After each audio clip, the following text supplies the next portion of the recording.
Iya, meskipun pemirsa sebenarnya kalau Anda cek lagi bagaimana secara waktu atau timeline pertemuan antara Prabowo dan Ganjar ini bukan kali pertama pastinya. Tahun lalu kalau tidak salah Juni 2022 pernah Gibran menyambangi Prabowo di Hambalang. Bahkan juga di tahun ini 2023 awal kalau tidak salah Juni juga pernah juga bertemu. Tapi dalam rangka Prabowo sebagai Menhan. Tapi kali ini pertemuan yang terjadi Jumat lalu tampaknya berbeda. Apalagi dalam konteks pertemuan tersebut ada beberapa perwakilan relawan Jokowi pemirsa. Tampaknya langsung direspon cepat oleh PDIP. Hari ini Gibran dipanggil ke kantor pusat PDIP. Apakah memang sesuai dengan judul saya bahwa ada kerenggangan atau hubungan yang kemudian semakin terlihat berbeda antara Jokowi dan Mega apabila kemudian kita mengartikan pertemuan Gibran dengan Prabowo atas restu dari Jokowi?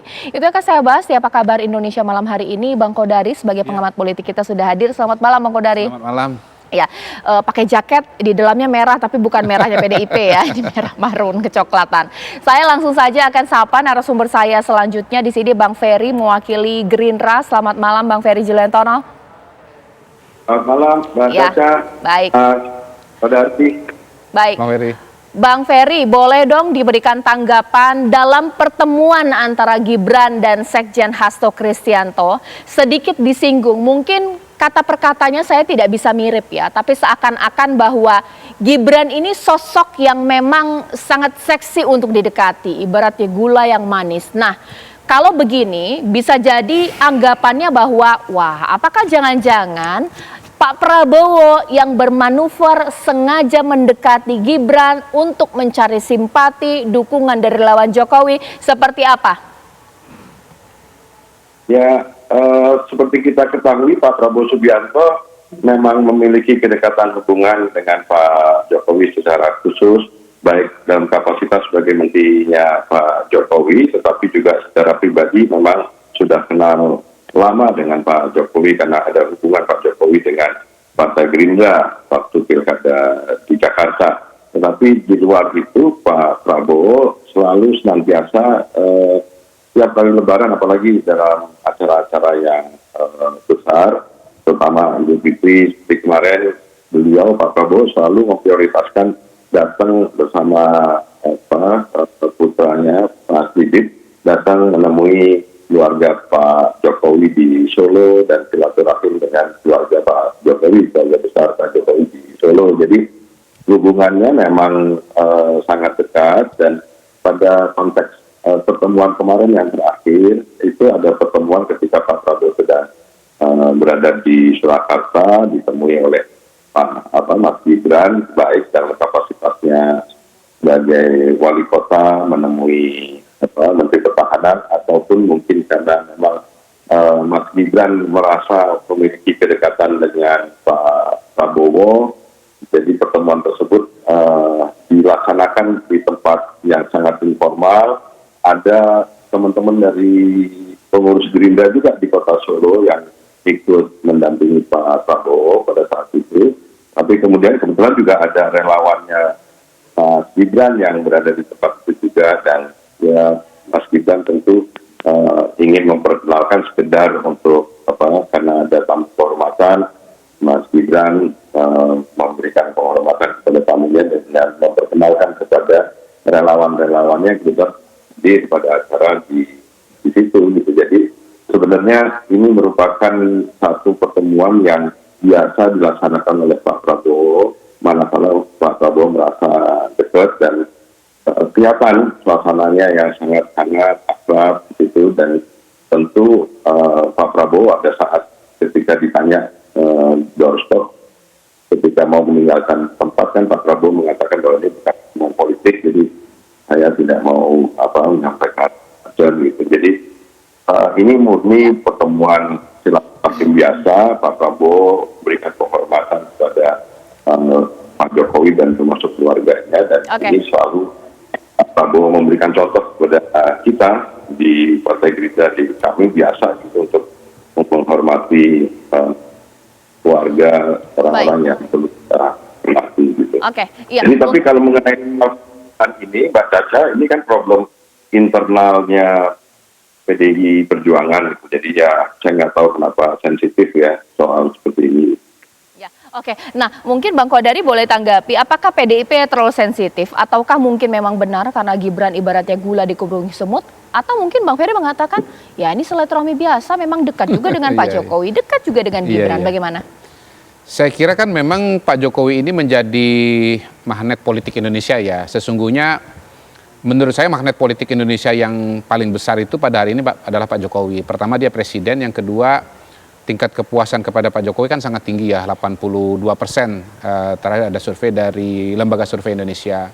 Jadi memang kemana Pak Jokowi itu batuk lah istilahnya atau kasih kode, ada kemungkinan suara itu akan bisa lari kepada figur tersebut. Nah dalam konteks itu tentunya PDI Perjuangan ingin agar aura tadi ya, magnet tadi itu sepenuhnya lari kepada Ganjar Pranowo sebagai calon presiden resmi dari PDI Perjuangan. Walaupun memang kalau diruntut ke belakang, saya melihat Pak Jokowi ini kan berpikir tentang dua orang sebagai katakanlah suksesornya di 2024 yang akan datang. Satu Ganjar Pranowo, dua Prabowo Subianto, begitu. Nah mungkin cara pandang seperti ini yang berbeda antara PDI Perjuangan dengan Pak Jokowi. Menurut saya Pak Jokowi menampilkan Ganjar atau mendukung Ganjar, ya menghadirkan Ganjar, kalau beliau misalnya kunjungan atau kasih kode-kode rambutnya putih segala macam, itu karena satu ya bahwa Mas Ganjar adalah bagian dari PDI Perjuangan seperti Pak Jokowi sendiri. Tetapi Pak Jokowi saya lihat juga kasih kode juga buat Pak Prabowo, misalnya keningnya berkerut begitu, atau ya simbol-simbol yang lain, misalnya Lebaran menteri yang lain nggak hadir, nggak ada audiensi, tapi nggak ada hal biasa, tetapi ternyata kan Pak Prabowo diterima begitu. Nah alasan kenapa dua bisa macam-macam. Pertama misalnya ya strategi pemenangan barangkali, bahwa ya untuk bisa memastikan keberlanjutan dua ketimbang satu lebih baik misalnya begitu. Atau barangkali melihat Pak Prabowo juga punya potensi kepemimpinan yang tidak kalah dibandingkan dengan Mas Ganjar begitu. Pokoknya alasannya macam-macam, tetapi basicnya adalah bahwa menurut saya Pak Jokowi itu ketika bicara calon presiden 2024 itu punya dua nama lah yang dilihat dari pola selama ini diberikan endorsement. Satu Ganjar, satu Pak Prabowo. Dan saya melihat dinamika kemarin itu termasuk kedatangan Pak Prabowo ke Solo, lalu ada relawan, bagian dari dinamika itu ya. Dan ya kalau kemudian PDI Perjuangan dalam tanda kutip gerah dengan itu, saya kira ya wajar kan, karena pengennya auranya, suaranya, magnetnya Pak Jokowi ini betul-betul 100% kepada Ganjar, tapi dalam situasi yang ada kok juga kemudian ada Prabowo begitu. Apalagi memang selama ini sudah ada indikator ya, sudah ada tanda-tanda bahwa sinyal dari Pak Jokowi ini memang berpengaruh terhadap para calon presiden. Kita lihat misalnya dari breakdown tingkat kepuasan kepada Pak Jokowi itu memang mayoritas hari ini masih kepada Mas Ganjar, tetapi porsi yang ke Pak Prabowo juga besar sekali gitu loh. Dan kita lihat tren kenaikan suara Pak Prabowo ini boleh dibilang semenjak Pak Prabowo itu sering diajak oleh Pak Jokowi. Jadi ketika Pak Jokowi ajak Pak Prabowo kemana-mana, ke Madura, ke Jawa Timur, ke berbagai tempat Indonesia begitu, itu kemudian ada asosiasi antara Pak Prabowo dengan Pak Jokowi gitu loh. Jadi saya melihatnya memang bahwa Pak Prabowo ini mencari aura dari Pak Jokowi juga gitu dalam konteks pertarungan 2024. Oke, nanti mungkin itu yang akan saya tanyakan kepada Bang Ferry, apakah memang benar Pak Prabowo masih mencari sosok aura bahkan juga dukungan dari Pak Jokowi agar bisa memenangi Pilpres 2024. Nggak pede Kak Pak Prabowo tanpa dukungan dari relawan dari Joko Widodo? Nanti saya tanyakan kepada Bang Ferry usai jeda berikut. Sesuai arahan Ibu Ketua Umum. Terima kasih. Matur nuwun. Sebagai politisi senior, Hasto Kristianto serta Komarudin Watubun mengingatkan Gibran untuk selalu berhati-hati, mengingat posisinya sebagai kader PDIP sekaligus wali kota Solo yang selalu menjadi sorotan. Anda ini seperti gula dengan semut. Ya. Beliau posisinya seperti gula, jadi semut dari mana-mana, tinggal menjaga semut mana yang baik dan semut mana yang menjerumuskan. Itu pesan singkat sebagai nasihat tadi. Terima kasih. Sebagai wali kota, sekali lagi banyak menerima tamu-tamu yang datang dan kemudian banyak juga yang melakukan suatu framing politik. Dan pertemuan tadi diakhiri dengan makan lontong Medan. Ya, itu ada wajik ini kan juga perkat kuat. Lontong Medan ini juga punya makna khusus. Sehingga habis ini tentu saja seluruh partai bersama-sama bergerak secara serentak ke bawah. Lantas benarkah pertemuan Gibran Rakabuming Raka dengan Lontong Medan ini punya makna khusus. Wah, ini kota kelahiran saya, ini Medan, tempat di mana lontong Medan bisa dimakan. Iya. Apa sih tandanya Bang Kodari? Apakah jangan-jangan ini warning? Nanti ke depan Bobi ini jangan asal ketemu orang, karena juga sudah ada statement seperti itu. Kepala daerah dari PDIP jangan sembarang bertemu tamu. Seperti apa? Saya kira boleh ditafsirkan seperti itu. Tadi kan dimulai dari statement mengenai wajik ya, makan wajik, simbol sesuatu yang melekat, perekat kan, ketan kan, lengket kan gitu. Dan dengan makan wajik ini maka kemudian yang tadinya agak renggang jadi lengket lagi. Nah cuman memang yang menarik itu lontong Medan gitu ya. Beratnya bukan lontong, tapi Medan. Jadi itu bisa jadi semacam simbol bahwa kira-kira ya Bobi juga jangan ikut-ikutan terima-terima tamu begitu. Walaupun menurut saya memang kalau bicara anak-anaknya Pak Jokowi, memang yang paling asosiasinya dekat dengan Pak Jokowi itu ya pertama tentu saja adalah Gibran, karena anak pertama ya anak sulung gitu. Yang kedua dia adalah wali kota Solo, yang notabene adalah tempat tinggal dan basis politiknya Pak Jokowi gitu ya. Ya, yang kedua adalah sebetulnya masih Kaisang kalau menurut saya, karena anak kandung atau anak langsungnya Pak Jokowi. Kalau Mas Bobi ini kan statusnya sebagai mantu begitu. Tetapi ya sebetulnya ini kan interpretasi kita dari luar, kita tidak tahu pesan yang sesungguhnya apa. Bisa aja cuman sekedar makan, tetapi kemudian dikasih makna politik gitu. Tetapi kata Medan itu memang asosiasinya dengan Bobi begitu ya. Tapi poin saya adalah PDI Perjuangan ini seperti berusaha menarik lagi Gibran dan berusaha menarik garis agar anak-anak Pak Jokowi itu jangan ke tempat yang lain atau ketemu dengan tokoh yang lain ya. Nah, menurut saya ini akan menarik kita lihat ke depan gitu. Apakah kemudian pertemuan-pertemuan atau simbol-simbol kode-kode yang double ini juga akan terjadi ke depan. Saya menduga sebetulnya masih akan terjadi. Karena apa? Karena misalnya Kaisang kan itu berkali-kali kan beberapa kali pakai baju gambarnya Prabowo kan gitu loh. Menurut saya ini sebetulnya anak dengan bapak ini sebetulnya linear saja gitu. Bapaknya kodenya Ganjar dengan Ganjar dengan Prabowo, anak-anaknya juga begitu gitu. Mas Gibran sendiri dengan Ganjar juga ketemu berkali-kali ketemu. Ya, tapi balik lagi tadi sekarang ini situasinya itu menurut saya sudah mengalami perubahan dibandingkan dengan sebelumnya gitu. Sebelumnya mungkin proporsinya antara Ganjar dengan Prabowo itu ya 50-50 atau 60% Ganjar, 40% Prabowo. Tetapi ya per hari ini saya melihat proporsinya memang lebih banyak kepada Prabowo. Misalnya salah satu majalah mingguan ya itu menulis bahwa memang Pak Jokowi kecenderungannya sudah ke Prabowo karena Mas Ganjar penetapannya kurang melibatkan Pak Jokowi misalnya begitu. Jadi sebetulnya ini kan wilayah interpretasi yang kalau kembali kepada Pak Jokowi sendiri memang belum final. Terakhir kodenya kan waktu di acara relawan kan mengatakan ojo ke susu kan Belanda masih jauh kan. Jadi masih ini wilayahnya bukan wilayah komunikator tapi wilayahnya komunikan. Kita yang mempersepsi omongan Pak Jokowi. Baik, Bang Ferry, meskipun analisis dari Bang Kodari seperti itu, entah anak-anak dari Pak Jokowi memang sudah condong ke Pak Prabowo ataupun mungkin memang juga Pak Prabowo memang dapat restu dari Jokowi, tapi sudah di warning oleh Sekjen PDIP dengan sinyalmen lontong Medan, bahkan juga kader PDIP yang kepala daerah ke depan jangan asal ketemu tamu. Nah, ini bagaimana ini? Apa jangan-jangan Pak Prabowo jangan ketemu Bobi deh nanti ke depan, nanti bisa di warning oleh PDIP. Seperti apa ini?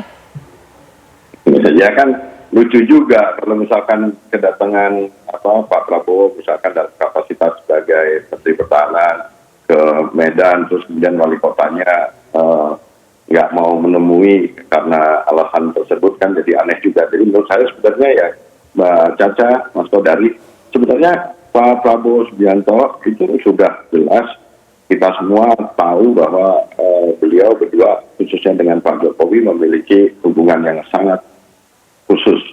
Pak Prabowo rasanya sih tidak perlu memframing-framing pertemuan-pertemuan seperti ini karena pertama Pak Prabowo memiliki tingkat popularitas dan tingkat elektabilitas yang tinggi berdasarkan hasil survei. Kan muncul itu bahwa memang Pak Prabowo beberapa kali juga pernah mencalonkan dalam Pilpres dan kemudian apalagi sekarang sebagai Menteri Pertahanan tentu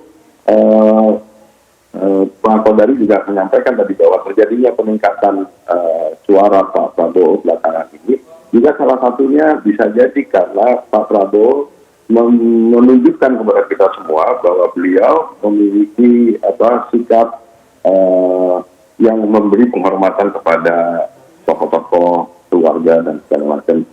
Misalkan kemarin Pak Prabowo mendatangi Pak Wiranto, mendatangi Pak Agung Putra, mendatangi tokoh-tokoh yang senior, tapi Pak Prabowo pun juga menghormati Mas Gibran, Mas Kaisang adalah selain mereka pejabat, tetapi juga Mas Gibran itu adalah putra dari Pak Jokowi yang notabene sekarang adalah presiden dari Pak Prabowo Subianto, yang Pak Prabowo Subianto tentu memberi penghormatan mengenai apakah hubungan Pak Prabowo auranya udah gede dan udah orang semuanya kenal, kontribusinya terhadap negara ini juga jauh lebih besar daripada apa yang kita tahu gitu. Dan rasanya hubungan dialektika antara Pak Prabowo dengan Pak Jokowi itu memang harus kita lihat sebagai sekarang Pak Prabowo yang pernah menjadi rival dalam kontestasi politik di pemilu 2014-2019 sekarang tetap memiliki hubungan secara pribadi dengan Pak Jokowi dan menjadi membantu di dalam kabinetnya. Itu juga menunjukkan satu sikap yang baik yang bisa dicontoh oleh kita semua, dan Pak Jokowinya pun juga memberikan respon balik yang memberi penghormatan kepada Pak Prabowo karena Pak Prabowo dengan nama besar, dengan keseniorannya dan segala macam, Pak Prabowo mau memberi dan meletakkan posisinya di seperti itu. Ya tentu Pak Jokowi juga meresponnya dengan cara yang sangat baik dan kelihatan dalam beberapa kali kesempatan Pak Jokowi juga memberikan penghormatan yang sama terhadap Pak Prabowo. Nah ini kan menjadi sensitif karena ketika situasi sekarang ketika Pak Prabowo mengalami peningkatan di elektabilitas sebagai calon presiden di 2024 ini juga mengalami memiliki dampak terhadap elektoral terhadap Partai Gerindra-nya. Partai Gerindra dengan PDIP ini kan sekarang sudah partai nomor 1 dan partai nomor 2 terbesar di Republik ini, sehingga sensitivitas itu muncul karena bisa jadi jangan-jangan karena memang angkanya udah mulai mepet-mepet gitu loh Mbak Caca, Mas Kodari. Jadi saya tapi merasa sebenarnya kalau dengan PDIP, Pak Prabowo bahkan khususnya dengan Ibu Megawati Soekarno Putri juga selalu mengajarkan kepada kita untuk hormat. Kami juga dengan PDIP juga tetap sebagai partai yang kita harus hormati, tapi dalam konteks misalkan pemilu selain pilpresnya, ini kan ada efek elektoral di pemilu legislatifnya antara PDI Perjuangan dengan Partai Gerindra. Memang ya sekarang memiliki kepentingan dan tujuan yang menjadi kompetitif sifatnya untuk menghadapi pemilu 2024. Oke, baik. Nanti ke depannya kita akan lihat nanti mungkin tanggapan dari Bang Kodari akan seperti apa ini, mengingat bahwa memang Pilpres masih jauh, tapi tampaknya dianalogikan keluarga Jokowi ini bukanlah condong kepada capres yang diusung oleh PDIP, dihadiri oleh Pak Jokowi, ada Ibu Mega yakni Ganjar Pranowo, tapi sudah mengarah kepada Pak Prabowo. Ini kita belum dengar ini suara dari Ibu Mega nih, apakah marah atau tidak sesaat lagi di Apa Kabar Indonesia Malam. Ya pemirsa, sebelum saya memulai dialog, mungkin saya ingin disclaimer dulu bahwa saya tidak menghadirkan petinggi atau juga perwakilan dari PDIP malam hari ini karena memang belum ada yang berhasil atau bisa hadir malam hari ini karena ada rapat ya di DPP PDIP. Mungkin saya akan tanya juga kepada Bang Kodari di sini. Sebenarnya Bang Kodari, kita tahu bahwa deklarasi Ganjar resmi. Dideklarasikan oleh Ibu Mega, dihadiri oleh Pak Jokowi. Harapannya keluarganya Jokowi juga harus mendukung dengan itu. Salah tidak sih jikalau mungkin tidak semua keluarga Jokowi mendukung Pak Ganjar, atau mungkin relawan Jokowi condongnya ke Pak Prabowo bukan ke Ganjar. Ini seperti apa? Pertama tentu anak-anak Pak Jokowi kan punya otonomi relatifnya sendiri kan. Mereka kan udah dewasa, mereka punya pilihan politik bisa sama bisa berbeda dengan Pak Jokowi. Soal perbedaan pilihan politik itu kan sebetulnya nggak usah jauh-jauh kepada Pak Jokowi. Di keluarga Bu Mega sendiri pun juga perbedaan pilihan politik itu terjadi gitu. Misalnya tahun 99 Bu Mega punya PDI Perjuangan, Rahmawati punya partai pelopor, kemudian adik-adiknya yang lain ada partainya sendiri, begitu.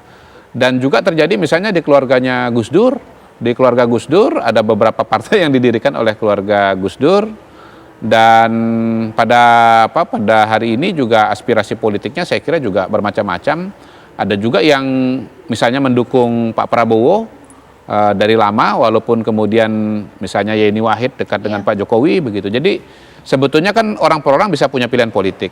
Yang kedua mengenai relawan, relawan Pak Jokowi ini kan sangat banyak dan sangat beragam, begitu. Sebagian besar kalau saya melihat ya, ini tentu harus dihitung untuk detailnya. Itu menurut saya sebagian besar adalah justru orang-orang yang tidak berafiliasi dengan partai politik. Dan memang kelebihan Pak Jokowi kan di sana. Kelebihan Pak Jokowi itu adalah yang mendukung Pak Jokowi bukan hanya PDI Perjuangan saja, gitu. Sehingga kemarin misalnya ada silaturahmi antara Ganjar Pranowo dengan relawan Pak Jokowi gitu ya, itu nggak semuanya kan datang gitu. Saya melihat yang datang itu mungkin punya afiliasi dengan PDI Perjuangan, tetapi sebagian tidak. Misalnya Projo tidak hadir, lalu Barajepe tidak hadir, begitu. Bahkan kalau dikembalikan lagi 2014 sebetulnya itu sangat menarik kalau dikeluarkan catatan sejarah adalah ketua relawan pendukung Jokowi tahun 2013 sebagai calon presiden namanya Budi Aris Setiadi, ketika mengajukan nama Jokowi sebagai calon presiden dan pada waktu itu dia masih terdaftar sebagai PDI Perjuangan, itu dimarahin oleh sekjen PDI Perjuangan waktu itu Pak Cahyokumolo gitu, karena dianggap istilahnya kebablasan, partai belum mengajukan calon Pak Jokowi tapi kok relawan sudah ngomong duluan gitu. Jadi kalau saya melihat sih pasti dari kacamata PDI Perjuangan maunya Pak Jokowi hadir di situ, mendukung, kemudian anak-anaknya juga. Tetapi kalau kita balik lagi, Pak Jokowi dari awal itu sudah sangat konsisten bahwa calon itu nggak cuma Ganjar, tapi ada juga Prabowo Subianto. Itu dari penilaian saya. Ya. Kalau dari analisis Bang Kodari, Bang Ferry boleh diberikan tanggapan bagaimana jika kalaulah memang ada dukungan terhadap Pak Prabowo, tapi ini membuat kisru internal PDIP ini sedikit gerah mereka melihat manuver dari Pak Prabowo. Apakah jangan-jangan dianggap Pak Prabowo sepertinya sudah kebablasan yang mendekati kader partai lain, meminta dukungan dari relawan Jokowi, padahal Jokowi kader PDIP, bagaimana Mas Ferry? Ya benar, seperti yang sampaikan Mas Kodari bahwa kalau relawan itu dia punya otonomi relatif dan partai politik tidak bisa menyentuh itu karena memang relawan dia relawan dengan logika dan dengan praktek politiknya. Bahkan jangankan relawan, di partai politik pun elitnya milih A, pemilihnya bisa B. Dan banyak sekali contoh di mana dalam pemilihan presiden di Indonesia aja, pada saat misalkan saya ambil contoh yang terdekat gitu dalam SBY, dalam era Pak SBY tahun 2004, Pak SBY muncul tanpa dukungan partai politik yang memadai, kecil, cuma kecil lah. Tetapi ketika dalam proses pemilihannya ternyata pemilih partai-partai politik memilihnya Pak SBY gitu. Jadi partainya boleh beda-beda, tapi pilihannya bisa satu. Nah, mudah-mudahan di 2024 ini ya Pak Prabowo bisa mendapatkan momen baiknya dan bisa mendapatkan dukungan dari bukan hanya masyarakat, tapi juga dari relawan yang memiliki otonomi relatif tadi, dan bahkan bisa tidak tertutup kemungkinan dari partai-partai yang lain gitu, yang elitnya memilih calon presiden yang lain. Baik, terima kasih Bang Ferry, terima kasih Bang Kodari. Kita tunggulah nanti bagaimana dari pertemuan ini. Mudah-mudahan nanti akan ada kelanjutan informasi karena jadi kita belum makan lontong sayurnya lontong Medan saya. Ada di Jakarta juga, nggak harus ke Medan ya. Oke, baik, terima kasih Bang Kodari, Bang Ferry, terima kasih.